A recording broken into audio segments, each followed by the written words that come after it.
The night of the CEO's house party was supposed to be a celebration. I had worked tirelessly for months to secure a big deal, and the invitation to my boss's mansion felt like recognition. My wife, Sarah, looked stunning in her navy dress, her smile lighting up the room as we walked in. The chandeliers sparkled, the glasses clinked, and everyone was in high spirits. I felt proud to have her by my side. As the night went on, the CEO introduced me to some of his most important clients. Among them was Mr. Khalid, a wealthy man with an intimidating aura. He was known for arrogance, but his money often made people excuse his behavior. He sized me up coldly, then shifted his eyes toward Sarah. His stare lingered longer than it should have, making me uneasy. We all stood in a circle, exchanging pleasantries, when suddenly Khalid smirked and pointed directly at Sarah.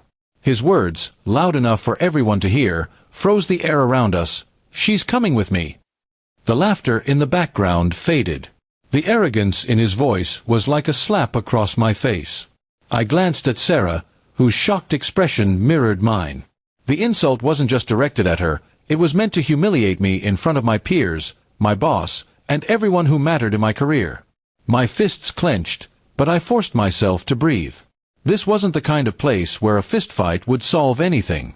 The CEO quickly tried to diffuse the tension with a nervous laugh, saying Khalid was joking, but the man's smirk told me otherwise. His words weren't a joke, they were a declaration, an attempt to establish power. I swallowed my anger, guiding Sarah away before things escalated. But inside, a storm had started brewing. That night, I barely slept. The image of Khalid pointing at my wife burned in my mind. The humiliation in front of everyone, the whispers, the glances, the awkward silence, ate away at me. I knew I couldn't let it go. Respect, once lost, can't be easily restored. I needed a plan, not just to defend my dignity, but to make Khalid regret his arrogance. The next morning, Sarah sat beside me, still upset. "You can't just let this go," she said. Her words confirmed what I already felt. I promised her I wouldn't. But instead of anger, I chose strategy. Khalid may have been rich, but he wasn't untouchable. I knew something he didn't. That deal I had worked on gave me leverage. Over the next week, I quietly gathered information. I learned that Khalid's business heavily relied on the very project I had helped bring to life. Without my support, his entry into the CEO's circle would collapse. He thought he could insult me without consequences, but I was the man behind the numbers he needed. The opportunity came at a follow-up meeting. Everyone was seated, including Khalid, smug as ever. When the CEO asked for progress updates, I calmly laid out my findings, then presented a critical flaw. A flaw only I could fix. A flaw that, if left unresolved, would cost Khalid millions.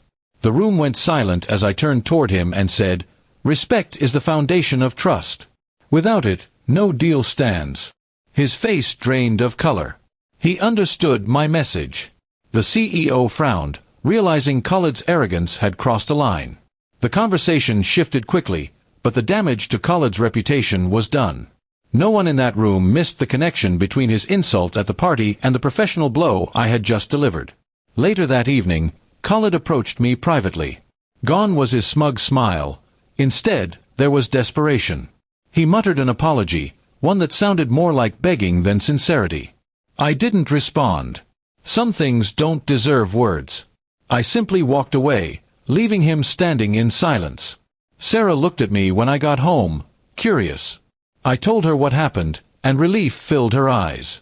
For her, it wasn't about revenge, it was about knowing I stood up for her, for us. She held my hand, whispering, "That's the man I married." From that day on, Khalid avoided me. His arrogance diminished, his influence weakened.